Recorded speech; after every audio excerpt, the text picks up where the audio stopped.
The Word of God is alive and powerful, sharper than any two-edged sword, piercing even to the dividing asunder of the soul and the spirit and of the joints and the marrow, and is a critic of the thoughts and intents of the heart. All Scripture is God-breathed and is profitable for doctrine, for reproof, for correction, for instruction in righteousness, that the man of God might be mature, thoroughly furnished unto all good works. The entrance of thy words giveth light, it giveth understanding to the simple. Every word of God is pure. He is a shield unto them that put their trust in him. Welcome everyone, especially to our subscribers, to the Vic Balbido Evangelistic Ministry. Today we're going to take up more lessons from the Bible.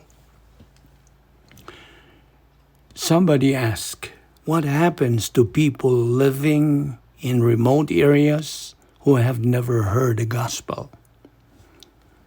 Listen, the answer is, this question is inevitably the skeptic of Christianity who asks, what about the heathen who have never heard the gospel?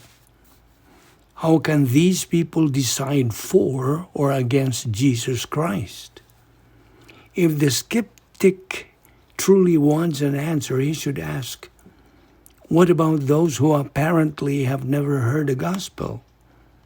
Although he may be ignorant of the facts of worldwide evangelism, the underlying implication of his question is clear. God is unfair. How can a loving God condemn anyone under these circumstances? This accusation against God is the very reason why we are here in the first place.